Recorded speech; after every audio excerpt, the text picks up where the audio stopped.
Tapi saya tidak mendukung satu sikap yang mempunyai satu fobia terhadap bahasa sendiri dan mengagungkan bahasa lain.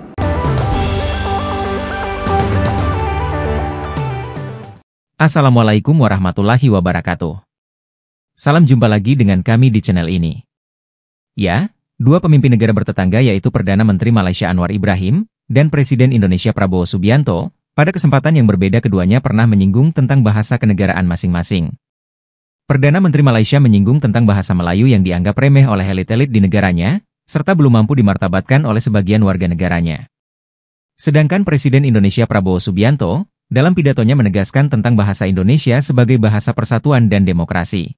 Kita berdiri sebagai negara, pendiri bangsa kita, yang usianya masih sangat muda pada saat itu, mereka dengan visi yang luar biasa, mereka memilih bahasa kebangsaan, bahasa persatuan yang bukan bahasa mayoritas.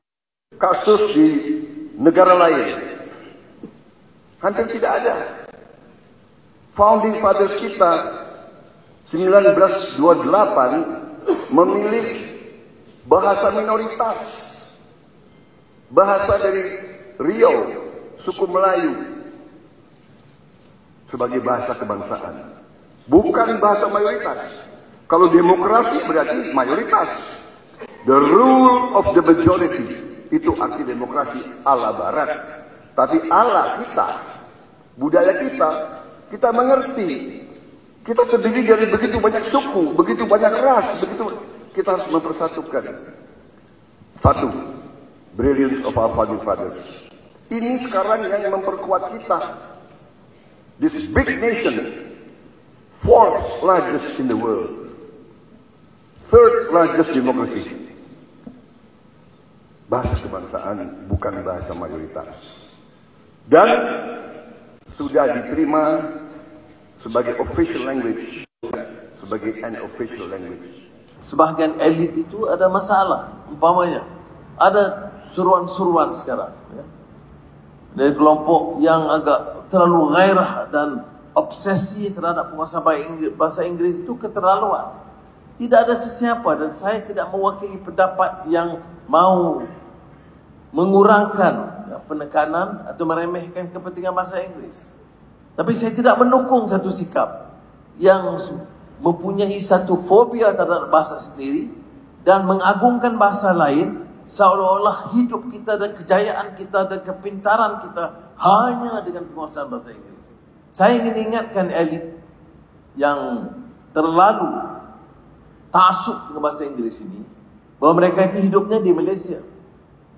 Mereka mungkin dibesarkan di London, tapi saya nak ingatkan mereka, hidup mereka di Malaysia. Dan mereka bertanggungjawab bukan di kalangan kelompok elit kecil, tapi mereka mesti mewakili hasrat dan aspirasi rakyat Malaysia keseluruhannya.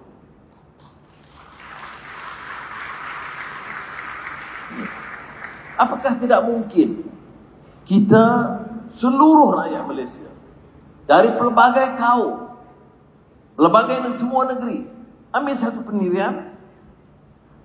Sudahlah dengan pertelingkahan lalu dan tunjukkan iltizam atau komitmen kita untuk memperkasa bahasa. Dan bila ini disepakati, mudah. Kalau ini tidak dipertikai, mudah kita kemudian kembangkan dan beri tumpuan pada bahasa Inggris atau bahasa Arab atau bahasa Cina atau bahasa Tamil. Dia mudah. Yang menjadi pertikaian ini ialah bila kita bicarakan soal bahasa-bahasa lain dengan mengurangkan keutamaan atau menyamakan. Tidak mungkin sama. Kerana bahasa Melayu ini bahasa rasmi. Bahasa yang termaktub dalam perlembagaan. Bahasa yang dianggap lingua franca bagi rakyat. Lalu bagaimana komentar warga negara tetangga tentang pidato Perdana Menterinya? Baguslah tahu bahasa Inggris, dapat membantu kita dari berbagai aspek. Baru betul tinggal di tanah Melayu kena mahir bahasa Melayu. Ambil contoh macam Indonesia.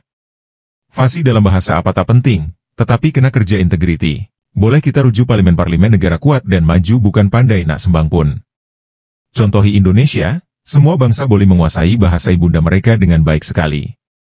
Orang Cina Indonesia bertutur bahasa Indonesia sesama mereka. Mereka bangga dengan bahasa negara mereka. Kenapa Malaysia tak boleh buat?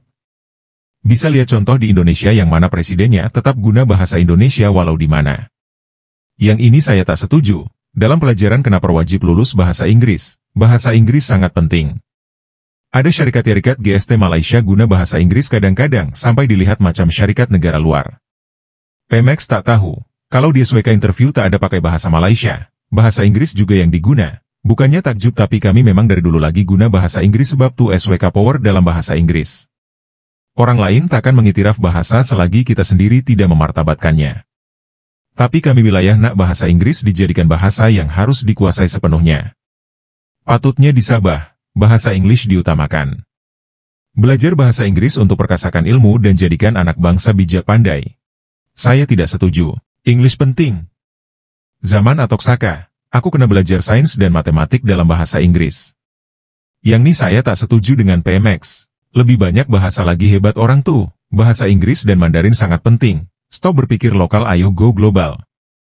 Penyesalan Malaysia tidak punya bahasa pemersatu bangsanya. Kalau tidak mulai dari sekarang akan bergejolak masa hadapan. Tengok Indonesia angkat bahasa mereka untuk semua bangsa. Cakap memang senang. Ratus ribu graduan tak dapat kerja tuh kebanyakan tak bagus English. Kena cakap sesuai dengan keadaan semasa. English penting, jangan kata tak penting kalau duduk dalam kelompok rakan Malaysia tak kisah. Ini kalau kerja sama dengan orang luar kena bercakap guna English dan tidak cukup yes no. Betapa sukar bila kita bekerja di bawah company luar negara, yang beroperasi di negara kita bila mana kurang celik bahasa English. Malu menggunakan bahasa kebangsaan, berlagak nak naikkan taraf ke ASEAN. Nah, jauh sebelum terpilih sebagai Perdana Menteri Malaysia, Anwar Ibrahim pernah juga menyinggung tentang bahasa Melayu dan bahasa Indonesia pada suatu forum di negaranya.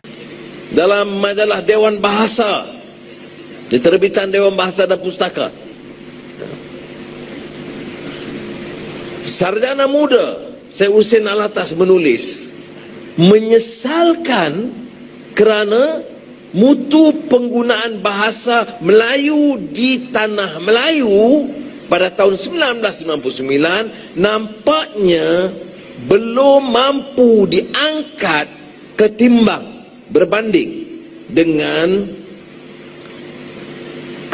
kemunculan dan juga peningkatan mutu penguasaan bahasa Indonesia.